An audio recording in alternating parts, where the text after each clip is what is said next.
pandemi ini berlangsung, awalnya sih kita masih dipekerjakan, cuman bekerja di rumah WFH. Nah, dari situ 1 bulan pertama gaji masih dapat full. Nah, untuk bulan berikutnya kan itu masih WFH. Nah, di situ mulai ada pengurangan gaji sebesar 50% dan juga pengurangan jam kerjanya. Jadi seminggu itu cuma masuk 3 kali. Terus juga untuk penghasilannya dipotong 50%. Kalau pesangon nggak ada.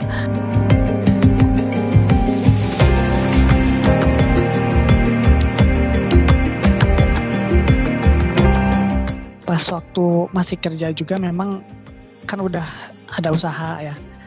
Buka usaha kue.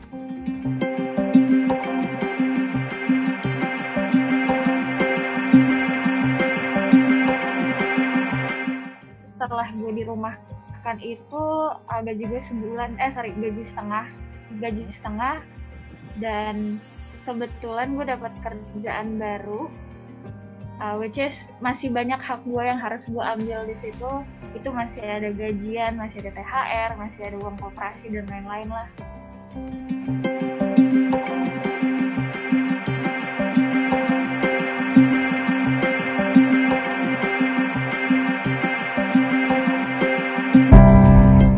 Penurunannya jelas sangat signifikan, yang mungkin aku bisa bilang penurunannya sampai 70%.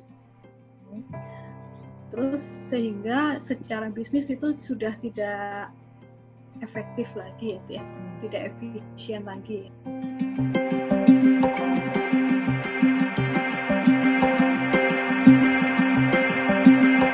Karena virus corona ini kan nggak boleh adanya istilahnya keramaian kan, seperti itu nggak boleh. Sedangkan kalau kami ini kan sistemnya di Bakso Damas ini kita ngambil sendiri prasmanan dan juga makan di tempat langsung, yang menimbulkan adanya keramaian di situ.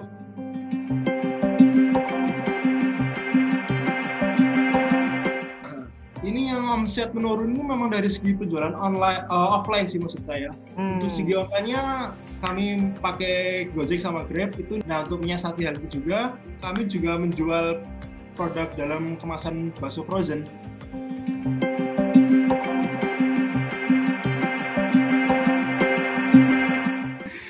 Pusingnya tuh di sini, operasional tuh sebenarnya tidak mencukupi sama sekali buat bayar gaji-gaji karyawannya itu. Jangan kalau kita sendiri mau mem-PHK mereka, kita juga merasa kasihan juga. Ibaratnya mereka ini kan tulang punggung keluarganya mereka. Jadi kalau kita memberhentikan mereka secara langsung, otomatis berapa orang yang mereka tanggung itu kan kasihan gitu loh.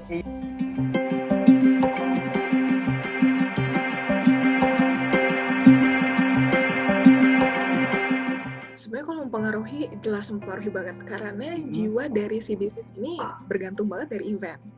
Event, souvenir, merchandise perusahaan, otomatis kalau perusahaan mau bikin merchandise juga mereka harus ada event ya kan? Iya. Nah, jadi ketika pandemi ini udah mulai masuk nih, kita semua udah mulai aware nih. Wah, ini kalau eventnya berkurang, otomatis pesanan souvenir juga bakalan mulai nggak ada. Dan untuk mereka, saya udah siap produk-produk yang bisa dikerjain sama mereka. Jadi kita mau bikin kayak masker printing gitu, kayak bisnis daruratnya saya lah gitu. Untuk saving money buat saya pribadi, saving money juga untuk si bisnis yang terkena dampak COVID gitu.